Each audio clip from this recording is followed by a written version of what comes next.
az a józita, hogy elég sok területen szereztem tapasztalatot a logopédia területén, így face-to-face, mielőtt Angliába jöttem. Tehát foglalkoztam a dadogókkal, diszlexiával, nyilván a nyelvi fejlődési zavarokkal, tehát ami a logopédia szűk területe, az artikulációs zavarokkal, és hozzá végeztem egy alapozó terápiát, tehát a mozgással is kapcsolatba tudom hozni a nyelvfejlődési zavarokat. Tehát ez a nagy szerencse, és ez az, amit most így online is egyébként nagyon-nagyon nagy hasznát veszem ennek, mert rengetegféle kérdéssel fordulnak hozzám a szülők, például dadogók is.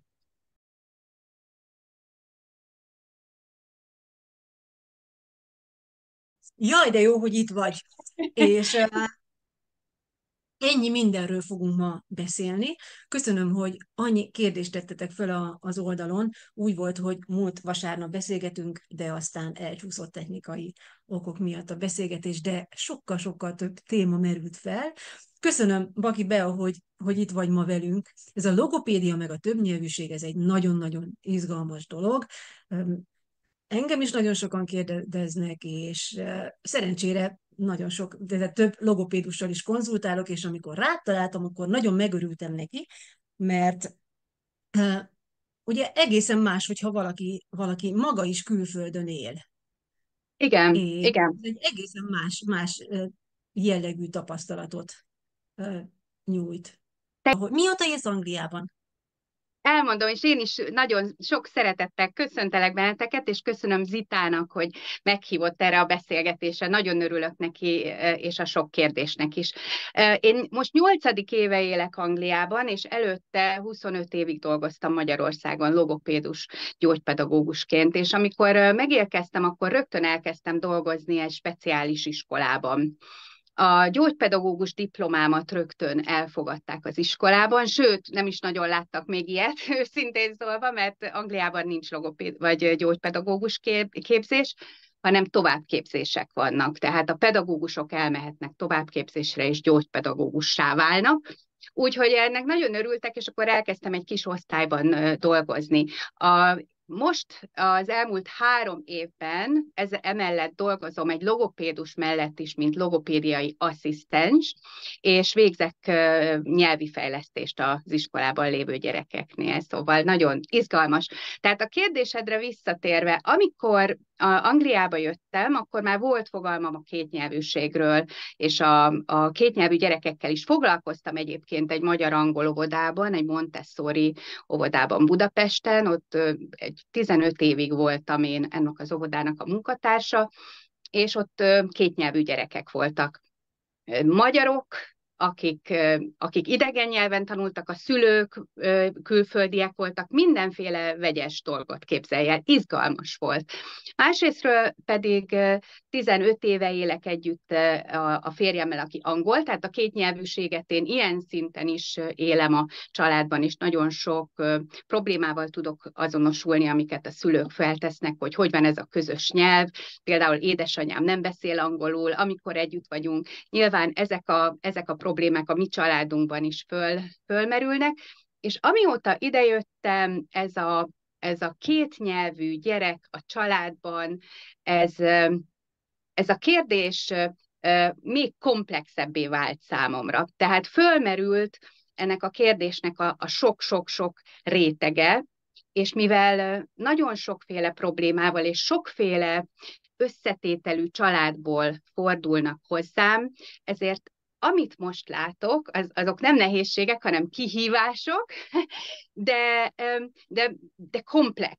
Tehát ezt tudom egy szóval válaszolni a kérdésedről, hogy sokkal komplexebbnek látom ezt az egész kérdést, mint annak előtte, mielőtt kiköltöztem Igen, Angliába. nagyon tetszik ez a kifejezés, hogy kihívás, mert valóban ez csupán Igen, kihívás, amivel igen, a mi szülők igen, külföldön élve igen, szembenézünk.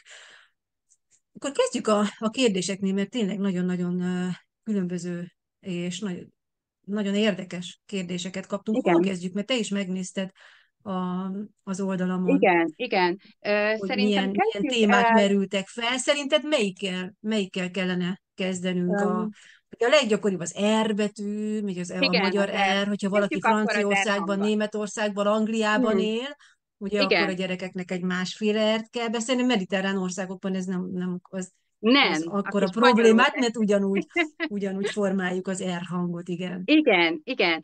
Tehát a magyar R hang az egy nagyon, nagyon komplikált hang, és a legutolsó hang, ami kialakul egyébként a hangzórendszerben. Az itt élő Ez mit gyerekek, jelent? Elnézést, hogy félbeszakítalak, ez mit jelent? Hogy mikorra várjuk azt, hogy már hat, ki tudja ejteni? Mennyire későn?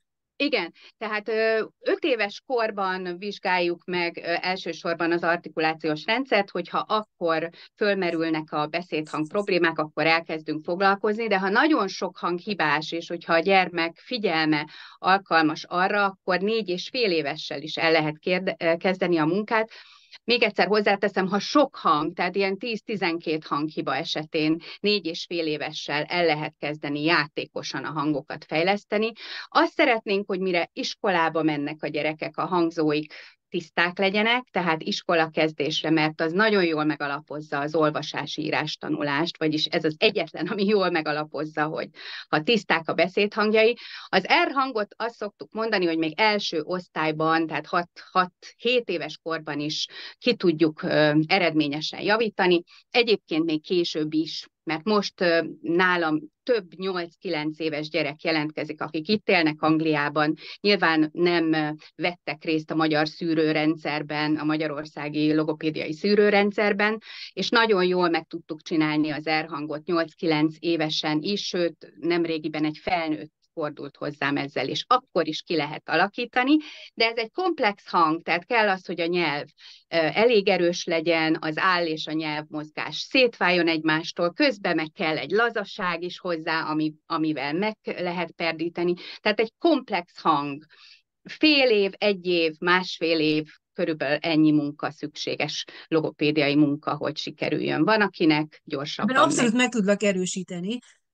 Nálunk is az egyik lányomnál ez felmerült Aha, az R, és mivel német iskolába jár, nem volt annyira feltűnő, ugye, mert a németek nem igen, pörgetik annyira az R, de hát a spanyollal kapcsolatban, meg hát ugye a magyarral, és mi is elmentünk itteni logopédushoz, gondol, tehát mondván, hogy a spanyol ert megtanulja, az abszolút működni fog igen, magyarul is. igen, igen, igen, igen. És ott derült ki, mert abban az időben, amikor ő született, akkor ő leragadt nyelvvel született, de azt, Aha, azt én nem tudtam, tehát azt senki nem mondta annak idején, és akkor derült ki, a logopédus mondta, hogy le van ragadva a nyelve, és hát akkor kérdeztük, hogy most akkor mit csináljunk, hogy akkor vágják-e fel neki, akkor óvodás korában, vagy nem szükséges, és megtanulta úgy. Hát igen, azon lehet vitatkozni, hogy kell, de meg tudta tanulni, és nagyon szépen ejti az ereket. igen. Én, ahogy emlékszem, körülbelül egy fél évig jártunk a Igen, igen. Hát logopédushoz. az attól függ, hogy fel kell-e, én se vagyok ennek híve egyébként ennek a felmetszésnek, mert nagyon sok jó gyakorlat van, amivel a nyelvféket meg lehet nyújtani. Nyilván, ha teljesen le van tapadva, tehát a nyelvhegy csak egész picike pergés területtel rendelkezik, akkor muszáj egy kicsikét felcsippenteni, mert különben nem lehet, fizikálisan lehetetlen megoldani azt, hogy ez a nyelv peregjen, de nagyon sok nyújtó gyakorlat van, amivel elő lehet készíteni. Igen, hát az kisbabáknál már nézik elvileg, hogy mennyire van Most már letapadva, gondolom, igen, igen, mert a igen, igen. szopásnál is nehézséget okozhat, meg még a többi beszédhang kialakulásánál is.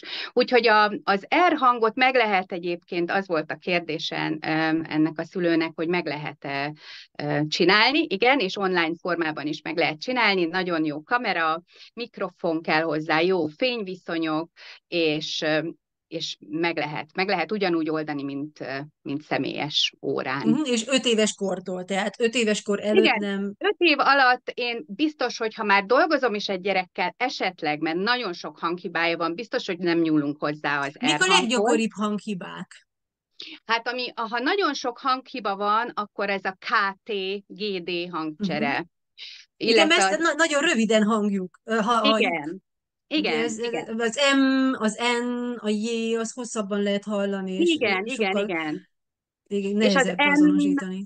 Az M, a B és a P, azok ugye úgy hívjuk, hogy bilabiális hangok, két ajakkal képzett hangok, azok a legelsők, amik megjelennek a gagyogásban, illetve hogyha nem, akkor már már rá is térek a másik kérdésre, hogy az egy figyelmeztető jel, hogyha a bilabiális hangok nem jelennek meg, az figyelmeztető jel arra, hogy esetleg egy nyelvvel kapcsolatos késés vagy probléma fog kialakulni. Tehát visszatérve a hangokra, a K, T, a G, D, az L, J, az S, Z, C, az S, Z, C, illetve ezeknek a cseréje vagy torz ejtése. A TGN nagyon gyakori az itt élő angol gyerekeknél, mert egyáltalán nincsen az angol nyelvben, tehát ez a G helyett ugye egy ilyen szerű hangot ejtenek, illetve az R hang, ami És az ilyenkor mit angolban lehet csinálni? Mert ugye, igen, most már egy kicsit átértünk arra, hogy a nyelvpárok szerint is különböző abszolút. kihívásokkal állunk szemben. Igen, Tehát, tehát hogy akkor speciálisan az angol-magyar nyelvpár esetén te miben segítesz, vagy miben látod a legnagyobb kihívást? igen, tehát ugye az L hang például a magyarban gyakran előfordul egy L-J hangcsere, de ha egy gyerek angolul kezd el beszélni, akkor az L hangja sokkal lágyabb lesz. Tehát nem az alveoláris, a fog mögötti területnek nem a közvetlen a fog mögötti részén képzi, hanem egy kicsikét hátrébb, és egy hallod, ugye? Tehát nem lámpa, hanem lámpa. Tehát egy picit hátrébb kerül, és lágyabb lesz. És ugyanez a T hanggal is a helyzet. Tehát ez volt egy ilyen akcentust érintő kérdés is. Azok a gyerekek, akik itt élnek, itt járnak iskolába, az elsődleges nyelvük az angol, azoknak ez a fajta akcentusa szinte automatikusan a magyar nyelvben is hallható. Az esetek 90%-ában. Ez kérdés. De hogyha erre figyelünk, tehát hogyha hangsúlyt fejezünk rá, hogy magyarul, vagy például, hogyha tudjuk, ugye, hogy most az E-t mondat, akkor én mondom nektek a B-t, ugye Uh-huh. magyarul a B azt labiálisan a külső oldalon képezzük, Uh-huh. angolul a belsőn, és például a spanyolul pedig éppen, hogy csak alig érintik az ajkat össze. Aha, ba, Ugye? Tehát, hogy like, azt is máshol. De uh-huh. én azt mondom, hogy a gyerekek szeretnek játszani, lehet Igen, nekik abszolút, abszolút. ebben Ez egy nagyon jó segíteni. ötlet. Igen, igen, igen. Tehát játékosan lehet segíteni, hogy hol is van a nyelvünk. Igen, tehát ez az eljé, ugye az R hang mindenképpen az Meg angol. elnézést, rá is éreznek. Engem a gyerekeim folyamatosan javítanak, amikor az akcentusomat is pontosan elmondják. Tehát ők a nagyobbik lányom járt fél évig logopédushoz, egyébként nem jártak, de annyira figyelmesek ugye így a négy-öt nyelve, hogy nekem úgy elmondják, hogy az angolban a nyelvednek hol kell Hol lenni, kell és lenni. Uh-huh. mennyire kell nyitva lenni a szádnak, pontosan le Igen, tudják írni. Úgyhogy igen, van igen. egy ilyen érzékenységük is, hogy jobban Abszolút, figyelnek abszolút. a részlet. Igen, és Tehát segíthetünk ebben, tehát hogy ők is figyelnek rá, meg hogyha mi is figyelünk rá, akkor azt így hiszem, hogy van. így, Így van, és a így együtt. figyelem maga rengeteget segít. Tehát nem is kell, még ha nem is gyakorlod, akkor is, hogy a figyelmét ráirányítod, az is segíthet ebben. Igen, visszatérve erre az akcentus kérdésre.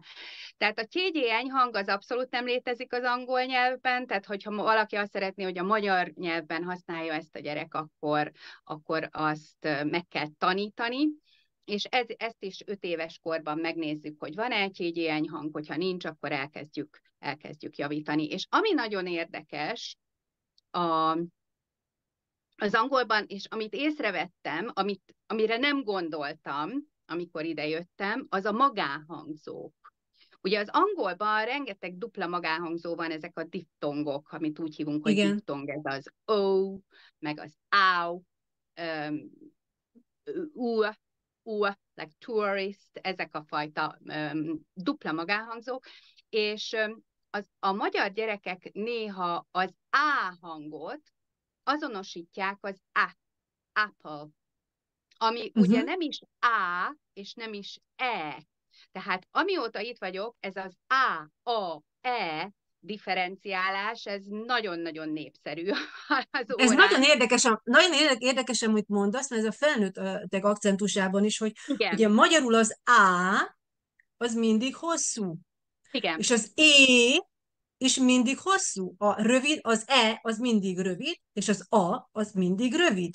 igen. És ugye amikor a volt múltkori videóban a pig, ugye a peg, az, Igen, ugye az egy é, de egy rövid é. igen, igen. És az Apple-ben az egy á, de egy rövid á.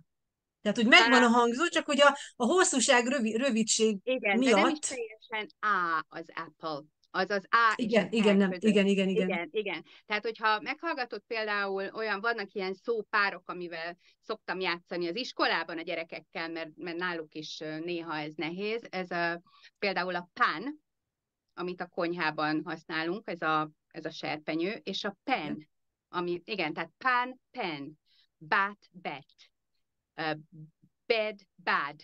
Tehát ez rengeteg ilyen, úgy hívják ezeket, hogy minimal pairs, és akkor ezzel gyakoroljuk be az E és az E hangot. De a magyar hangzórendszerben ez azt okozza a magyar gyerekeknél, hogy az A és az E és az A hangok egy kicsit összemosódnak. Tehát az A és az E közt használja ugye azt, hogy A. Tehát álám, apple, ezt a hangot használja az E helyett is, meg az A helyett is. Ugye ezen elég sokat dolgozunk, és ez elég lassan javul. Az R az Én azt, nyilvánvaló, hogy elnézést megint, egyszerűbb hogy sokkal. félbeszakítalak, aha, csak egy gyakorlati ötlet, ugye a nursery rhyme-ok, ugye angolul, ahol Uh-huh. ugyanezeket a párokat és Igen, játékosan, ezek a igen, mondókák és a versikéken gyakorolják az anyanyelvű, egy anyanyelvű gyerekek is, tehát nagyon, nagyon hasznosak a mondókák és a gyerekversek. A, abszolút. a nyelv, Igen, ezek a rímek által sokkal könnyebb, meg az összecsengések által sokkal igen, könnyebben rá lehet ismerni a igen, hangzókra, és könnyebben igen, lehet igen. azonosítani a hangzókat. Hát igen, a mondókázás az magyarul is, angolul is mind a két nyelven egy beszédindító és beszédre serkentő tevékenység, tehát mindenképpen buzdítom az anyukákat, hogy ebből minél többet játszanak a gyerekkel. És a másik hozadéka ennek az együtt töltött idő, ami nagyon lényeges, a pozitív együtt töltött idő a kommunikációs beszédfejlesztés szempontjából is. Egyébként ez az alapja, ezt most itt ebben a pillanatban kihangsúlyozom, hogy az első 3 évben az anya, illetve a család, de az anya a központi szereplője a beszédfejlesztésnek, tehát az együtt töltött idő, a rutinok ismétlődése, ehhez való érzelmek kapcsolódása, mindez olyan tevékenységek köré szervezve, ami beszédfejlesztő tevékenység, például a mondókázás. Ez a leges-leges legtöbb, amit az anyukák tudnak tenni a gyermekük beszédfejlesztése szempontjából. Nagyon fontos. Felmerült egy másik kérdés a dadogással kapcsolatban. Igen, igen. A dadogás, azt szeretném leszögezni, hogy semmilyen olyan kutatás nincsen, ami azt bizonyítaná, hogy a kétnyelvűség okozna bármilyen extra nehézséget ezekben az állapotokban. Tehát sem a dadogás, sem a diszlexia, sem az autizmus, sem a nyelvi fejlődési zavar egyikre sem hat negatívan. Hogyha valamelyik nyelven jelentkezik bármelyik probléma, az azt jelenti, hogy alapjában van egy probléma. Tehát valószínűleg az anyanyelven, vagyis a domináns nyelven, amit használunk a gyermekkel, abban a nyelvfejlődésben, illetve abban a szenzomotoros fejlődésben is találunk akkor valami nehézséget. Tehát a dadogásról az a felfogás, hogy olyan 2,5-3 éves, tehát a szókincs robbanás után előfordul úgy hívjuk, hogy gyermekkori nem folyamatos beszéd, nem is igazán mondjuk dadogásnak, amikor a gyerek egy kicsit gyorsabban gondolkozik, mint ahogy ki tudja magát fejezni. Van egy ilyen átmeneti időszak, ami magától elmúlik, hogyha úgy kezeljük, tehát nem hívjuk föl rá a figyelmet, nem szakítjuk félbe, próbálunk a beszélgetések köré egy nyugodt környezetet teremteni.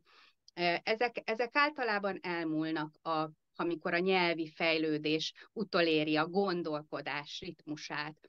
Viszont ha fél évnél tovább dadog a gyerek, hogyha nem csak a klónusok, tehát a szótagismétlés egy ilyen kaka-kaka jelentkezik, hanem a tónusok, mint a Tehát amikor egy hang beragad, a K és a T hangoknál szokott ez előfordulni, és ez nyilván egy nagyon-nagyon, ez egy stressz helyzetet teremt a gyermek számára, tehát ezt nézni is rossz, átélni is rossz.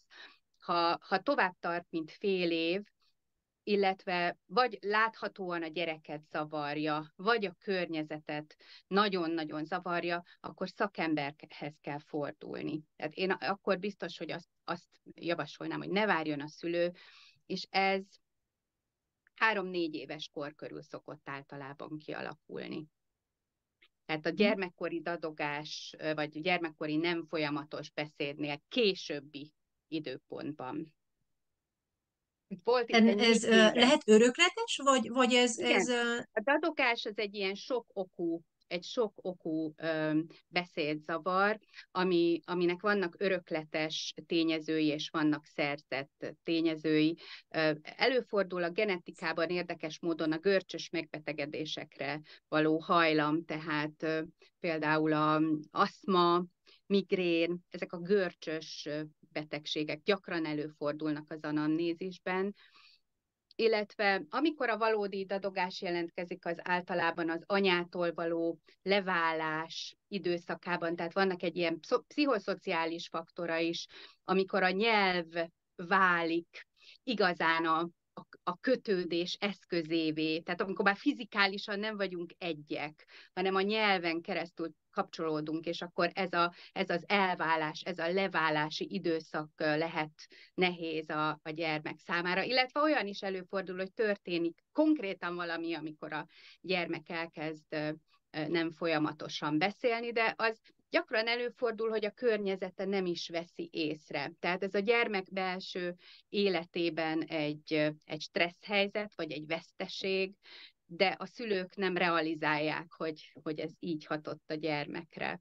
Úgyhogy ez is egy nagyon-nagyon érdekes téma. Én foglalkoztam kis dadogókkal, 3-6 év közöttiekkel, és komplex művészeti terápiát csináltam, ami Balázs Eszter módszere, a Seneca beszédstúdióban, és így dolgoztunk együtt egy team munkában, logopédus, pszichológus és szülőcsoporttal együtt működött. Tehát nagyon-nagyon jól működő terápia volt. De ez a dadogás kérdés egy 4 éves kislányra vonatkozott. Nyilván többet kellene tudnom róla, hogy mik ott a körülmények, de úgy értelmeztem a kérdést, hogy már jó ideje nem beszél folyamatosan a kislány. Tehát akkor ebben az esetben azt ajánlod, hogy Hát, hogy forduljon szakemberhez. Igen, forduljon egy logopédushoz, aki ért a dadogáshoz. igen. Volt még egy olyan kérdés, hogy hogyan reagáljunk arra, hogyha a gyermekünk ránk szól, vagy ki akarjuk javítani, hogy ez az magyarul másik nyelven meg másik, és nem, ők szorít, Ragaszkodnak, igen. Ott is egy igen. 4 éves, igen, egy 4 éves kisfiú volt, aki nyilván ezt tapasztalta meg, amit az előbb én leírtam, vagy elmondtam, hogy nem tudom melyik ország, ugye ettől is függ, de például itt Angliában, hogy ő azt tudja, hogy az Apple egy A betű, azt mondjuk, hogy A. És hogyha magyarul azt mondjuk, hogy alma, akkor miért nem úgy mondjuk, hogy álma.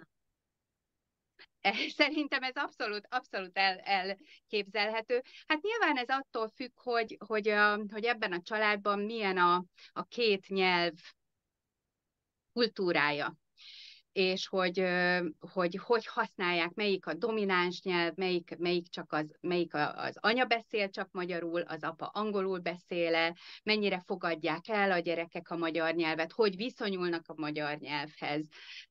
Az iskolában használt nyelv az értékesebb valamilyen szempontból, és ezért kijavítja az édesanyját, aki mondjuk magyarul beszél, hogy ezt nem úgy kell ejteni. Én azt gondolnám, hogy én biztos nem csinálnék ebből ilyen nagyon nagy ügyet, hanem folytatnám tovább a szép magyar akcentussal hozzá beszélést, és egyszer csak ez szét fog válni a 4 éveseknél. Egyébként még teljesen a hangzórendszer az kezd szétválni, de csak akkor kezd igazán szétválni. Tehát akkor kezdik el érzékelni, hogy tudják pontosan, hogy melyik nyelven ki beszél, de maga a nyelvről való gondolkodás, amit ugye úgy hívjuk, hogy metanyelv, amikor a nyelvről gondolkozunk, az igaziból ekkor kezd szétválni. És Ebben kicsi, még hozzátenném azt, hogy maga az, hogy a különbségtétel az már a pocakunkban ők már hallják, hogyha nagyon különböző a nyelvek ritmusa, aha, hogy különböző nyelveket használnak a környezetükben, és igen. pár hetes korukban meg tudják különböztetni a hangzó készlet alapján, hogy ki milyen nyelven szól hozzájuk. Tehát egyébként Uh-huh. nem tudnák az adott nyelveket megtanulni, mert tehát ők ugye egy Igen, dolog az, hogy meghallani, hogy így van. azonosítani a nyelvet, a másik pedig, hogy ugye még nincsenek felkészülve arra, hogy ezt artikulálják. Persze. Tehát, hogy ez Igen. nincs összhangban egymással, az amit ők tudnak, hogy most ezt így kell mondani, a másik meg hogy ugye, hogy azt hogy kell Igen. kiejteni, mert És az is más, amikor tudatosan kezdik el használni. Tehát az egy dolog ugye, hogy utánozzák, de egyébként ugye úgy születünk, az agyunk az olyan, hogy bármilyen nyelven képesek vagyunk aztán beszélni. Minden nyelvnek az összes beszédhangját képesek vagyunk észlelni. De aztán ez a képesség, ez leszűkül arra a nyelvre, igen, ez amit akkor hallunk. egy éves kor körül, akkor szűkül le azokra, amiket gyakrabban hallanak. Már korábban, 8-9 hónapos kor körül. Uh-huh. Most hallottam egy Ez a előadást, tehát legújabbak. Aha. 8-9 Több hónapos. nyelvűeknél egy kicsit tovább kihúzódik. Többnyelvűeknél minden egy picit Igen. tovább tart, de ez azt jelenti, ugye, hogy ha ideális esetben egy gyermek egy olyan családban van, mondjuk vegyük ezt az angol példát, hogy anyuka magyarul beszél, apuka angolul beszél, és utána bekerül egy angol oktatási rendszerre, akkor ez egy korai szimultán nyelvelsajátítás, tehát ez a leges-leges legideálisabb esete a kétnyelvűségnek. És 8-9 hónapos körül meg tudja különböztetni ezeket a hangokat, és nyilván a produkció az sokkal később jön, tehát a normál, vagy a tipikus beszédfejlődésben is az első szavak később jelennek meg, tehát nyilván a kétnyelvűben egy picike késés van a tipikus fejlődés esetén. Tehát akkor, ha nincsen más probléma. Tehát amiről Ugye most hát attól is függ, beszélünk, ez a mennyire tipikus. vannak közel egymáshoz a nyelvek. Tehát, Azon, az, és hogy a közelség az lehet kulturálisan, lehet a szókincsben, de lehet a kiejtésben is, mert abszolút, akár teljesen abszolút. különböző nyelveknek is hasonló a Így kiejtés, van, vagy a így hangzó van. készlete. Tehát például az angolban is a T, hogyha valaki egy magyar T-t mond, tehát azt mondja, hogy table, ugyanúgy megfogják, ez most egy Ez magyar teljesen. T volt, tehát ez például nagyon közel van, a T, az L, ezek közel vannak, ami érdekes, az S és az S, azok is közel vannak, de a képzésük mégsem teljesen ugyanaz, az is egy nagyon érdekes, hogy az angoloknál az S-et például alveolárisan, tehát nyelvemeléssel képezzük, nálunk pedig lent van a fog mögött az S hang, tehát érdekes, nagyon-nagyon sokrétű. Tényleg, ahogy mondom, attól is függ, hogy milyenek a nyelvek, hogy milyen a család összetétele, hogy melyik az az ország, ahol élnek, hogy milyen a pszichoszociális háttér, tehát hogy melyik a domináns, milyen értéke van a nyelveknek a családban. Ezért izgalmas ez. És ezért nincsenek És szerintem receptválaszok egyébként, mert így elgondolkoztam, hogy így abszolút, receptek, hogy mi igen. az, ami tilos volt, egy olyan, hogy mi az tilos, fontos. Nem tudok tilosat mondani, mert nagyon nehéz, minden eset olyan, mintha egyéni lenne. Ezektől De tudsz-e függően. olyan gyakorlatot mondani, tehát olyan valamilyen száj mozgató, vagy egy arc játékkal Ami, dolgozó, vagy mit lehet ugye amivel, hétköznapokban, ami úgy fejleszti, tehát mondjuk nem az M-et, nem az R-t, nem az N-t fejleszti, de úgy általában a aha, figyelmet fejleszti igen, az igen. artikulációra. Egész korán szerintem ez jó játék, mert a gyerekek szeretnek kísérletezni, szeretik magukat megnézni a tükörben. Tehát tükör előtt nagyon-nagyon sokféle artikulációs előkészítő gyakorlatot lehet csinálni. A nyelv kiöltéstől lefele nyújtjuk, fölfele nyújtjuk, lefele nyújtjuk, fölfele nyújtjuk, körbe nyaljuk, körbe valamit lenyalunk a szánkról, és ezzel a mozgás koordinációt fejlesztjük. Balra, jobbra, szájzukban. A puszidobás nagyon jól erősíti az ajak körüli izmokat, és ugyanígy a szívás, fújás például szívószállal, folyadékot szívni, belefújni, buborékol. A csettintés nagyon jó például az R-hangra, jó nagy szájjal, jól kinyitva, nagyot csettintünk, azon kívül a prüszkölések is az R-hang előkészítő gyakorlatai közt vannak, egyszerűen, mint a lovak, mérgesek a lovak, vagy az autó, és akkor ezt összekötjük magánhangzókkal. Pá, pa, pe, pé.